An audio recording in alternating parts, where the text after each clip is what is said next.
Hello tout le monde et bienvenue sur ma chaîne, je suis Maud et ici on parle de carrière, de finances personnelles et de lifestyle. La vidéo d'aujourd'hui fait suite à une vidéo que j'ai tournée il y a quelques mois, comment gérer son argent avec Excel, mais c'est une version 2023 avec mon dernier fichier mis à jour que j'aimerais vous présenter. Vous pourrez le télécharger gratuitement via Google Doc et la grande nouveauté est que je vais aussi proposer des sessions privées où on pourra justement mettre ensemble en place et on pourra essayer de réfléchir ensemble comment améliorer vos finances personnelles. Je tiens à faire un disclaimer directement, je ne suis pas une conseillère en gestion de patrimoine, c'est juste pour vous aider à mettre en place ce tableau et chercher des points d'amélioration. Si ça vous intéresse, vous pouvez me contacter directement par mail maudjoyce.pro@gmail.com. Il y aura toutes les infos aussi bien ici qu'en barre de description. N'hésitez pas à m'envoyer un petit message et sans plus attendre, je vais vous partager mon nouveau tableau de finances personnelles version 2023. Alors tout d'abord, j'aimerais vous inviter à regarder la précédente vidéo parce que je vais un peu plus en profondeur dans le sujet, dans tout ce qui est la théorie, tout ce qui est charge variable, charge fixe.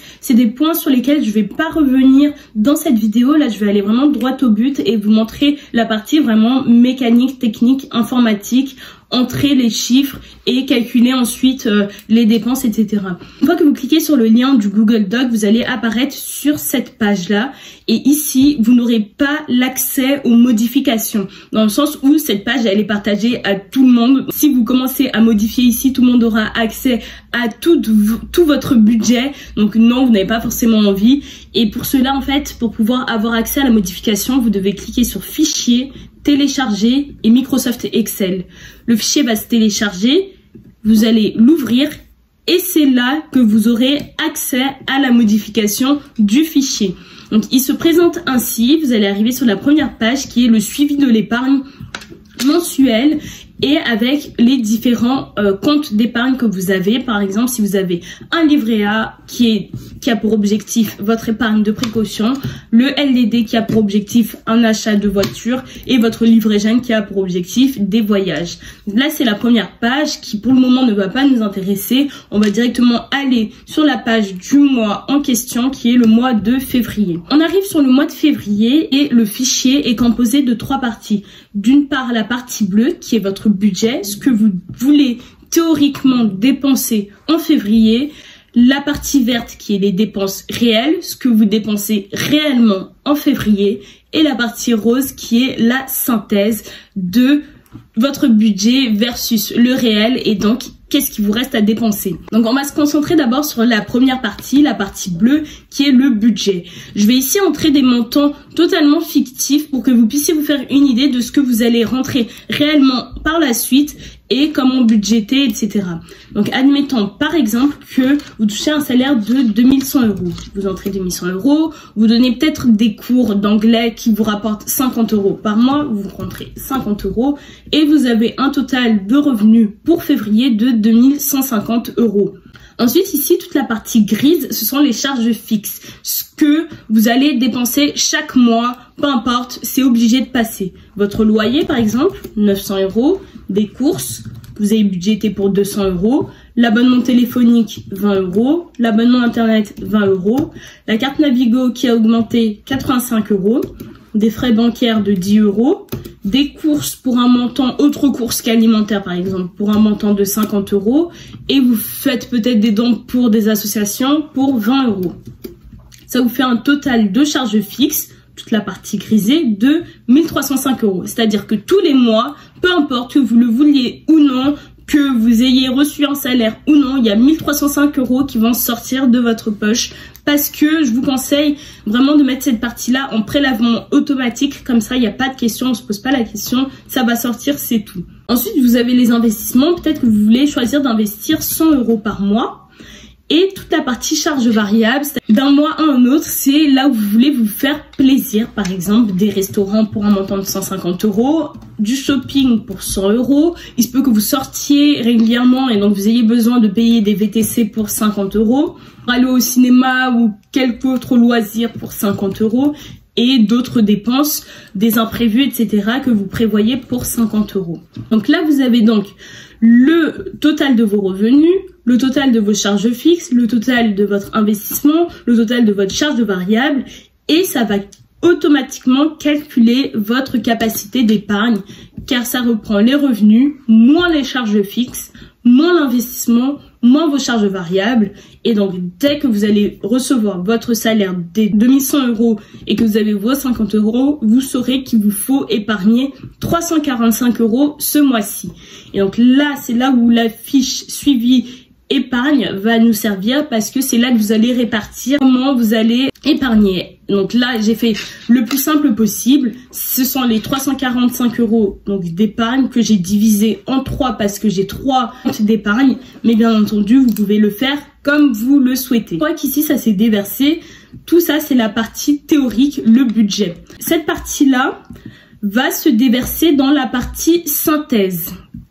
C'est-à-dire que vous avez budgété 900 € de loyer, les 900 € sont ici, ils se déversent automatiquement. Vous voyez? Donc, des courses pour 200 €, les 200 € vont se déverser ici automatiquement. Ici, en italique, il y a un check, vous ne devez pas y toucher, c'est juste pour s'assurer que tout ce qui est calculé ici correspond bien à tout ce que vous avez budgété ici. Toute cette partie-là, vous n'avez pas besoin d'y toucher. Ce sont des formules Excel. Pas aller dans les détails, mais on peut en discuter un peu plus pendant les sessions personnelles si vous souhaitez. Mais là, pour le moment, vous n'y touchez pas. C'est juste automatique. Il y a tout plein de formules. Et vous devez juste vous assurer qu'ici, c'est égal à 0. Ensuite, durant tout le mois de février, il va y avoir vos dépenses réelles. Et c'est ici que, à l'aide de votre application bancaire, vous allez entrer les montants qui passent réellement, pour lesquels vous êtes réellement prélevé. Par exemple, le 5 du mois, vous allez être prélevé de 900 € réellement. Et donc, les 900 € vont se déverser ici directement dans la synthèse et vous verrez qu'il vous reste à dépenser pour la partie loyer 0 €. Et ce qui est normal parce que vous aviez prévu dans votre budget 900 €. Voilà, 900 €. Le loyer est passé, il me reste à dépenser 0 €. Ensuite, j'ai fait par exemple des courses de 100 €. Là, je vois qu'il me reste 100 € à dépenser, ce qui est logique. Ensuite, mon abonnement téléphonique est passé pour 20 €. Entre-temps, je suis allée au restaurant. Donc, j'écris la catégorie restauration. La restauration, si on veut entrer dans le détail, bah, c'est un McDo pour 25 €.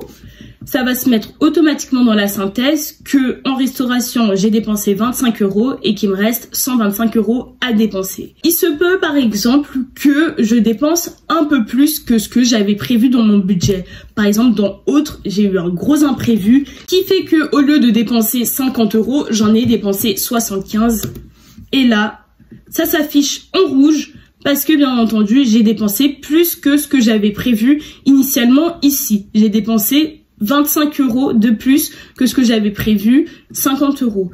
Et ainsi de suite, en fait, vous allez remplir au fur et à mesure chacune de vos dépenses réelles, toujours le check à 0. Faites au fur et à mesure que vous allez remplir, parce que là, au final, la partie budget, on n'y touche plus. Le budget, il est fait, il est fixe. C'est les dépenses réelles qui vont s'ajouter au fur et à mesure et qui vont venir ici au fur et à mesure.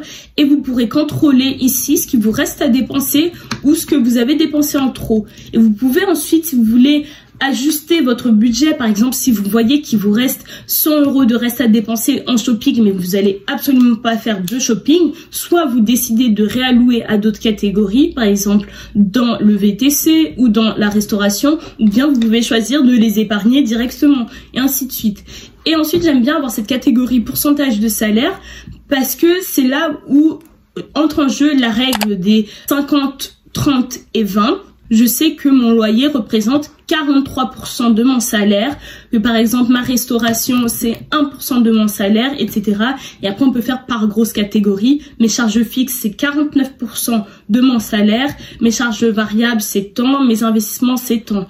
Ensuite à vous donc de remplir juste la partie dépenses réelles. La synthèse va se faire automatiquement, vous avez juste à jeter un coup d'œil. Si par exemple vous avez peut-être une routine où chaque dimanche soir, vous voulez checker, et ben vous avez juste à remplir tous les dimanches soirs les dépenses que vous avez fait dans la semaine. Vous faites un check rapide. Est-ce que j'ai dépensé beaucoup plus que ce que j'avais prévu? Est-ce que ça va? Je suis dans mon budget et ainsi de suite. Ensuite, vous évaluez en fonction de ça. À venir, vous avez juste à dupliquer la même feuille. Donc, vous mettez déplacer ou copier, créer une copie. Donc, pour le mois de mars, vous allez juste modifier ici donc le mois mars. Supprimer ici tout ce que vous aviez, parce que c'est pas le cas en mars. Donc là, les dépenses réelles retournent à zéro. Le budget, il peut évoluer. Par exemple, vous savez que vous avez un anniversaire pour 120 €. Vous voulez prévoir 120 €. Ici, vous ajoutez anniversaire. Hop, et là, j'ai 120 € de budget qui s'affiche en plus. Je refais exactement la même chose pour l'épargne mensuelle. Donc, mon épargne qui va partir de là, et bah bien entendu, vu que là j'ai rajouté 120 € en plus par rapport à mon mois de février, j'aurai une capacité d'épargne un peu moindre, mais au moins dès que je vais recevoir mon salaire de 2100 € ici, je saurai qu'il faut que j'épargne directement ces 225 € sans me poser de questions. Donc voilà à quoi ressemble ma deuxième version du fichier de mes suivis des finances personnelles. Donc je vous invite fortement à liker la vidéo, à partager un max parce que je pense que ça pourra aider énormément de personnes à faire le suivi de leurs dépenses personnelles et ça aide énormément en fait à épargner. Moi honnêtement ça m'a tellement sauvé la vie de faire un fichier de suivi comme ça. Et ça m'a aidé à augmenter ma capacité d'épargne de telle manière, à prendre aussi davantage de bonnes habitudes en termes de ce que je dépensais, de ce que j'épargnais, de ce que j'investis, etc. Si vous voulez prolonger un peu cette vidéo et entrer un peu plus en profondeur, qu'on puisse voir ensemble comment mettre en place ce tableau et essayer de voir comment améliorer certaines choses dans vos finances personnelles, décidez de mettre en place des sessions personnelles. Il suffit simplement de m'envoyer un mail, mon adresse mail s'affiche ici en barre de description. On pourra échanger ensuite, avoir des sessions privées pour mettre en place tout ce tableau. Je tiens encore à vous rappeler que je ne suis pas conseillère en gestion de patrimoine. Là, c'est un fichier Excel que n'importe qui se débrouille entre guillemets un minimum avec Excel peut réussir à faire. Ensuite, tout est question de bon sens de vous, comment vous choisissez de dépenser, où est-ce que vous choisissez de mettre votre argent. Je vis pas avec vous, bien entendu. Toutes ces séances, elles vont se faire sans aucun jugement. Moi, c'est juste les faits. Combien vous êtes payé, combien vous dépensez, comment on met en place ce tableau-là. C'est juste dans une démarche d'entraide, de vous aider. Mais en aucun cas, je suis une professionnelle. J'espère énormément que cette vidéo vous aura servi. N'hésitez pas à la liker, à vous abonner, à la partager un maximum. On se dit à très vite. Gros bisous.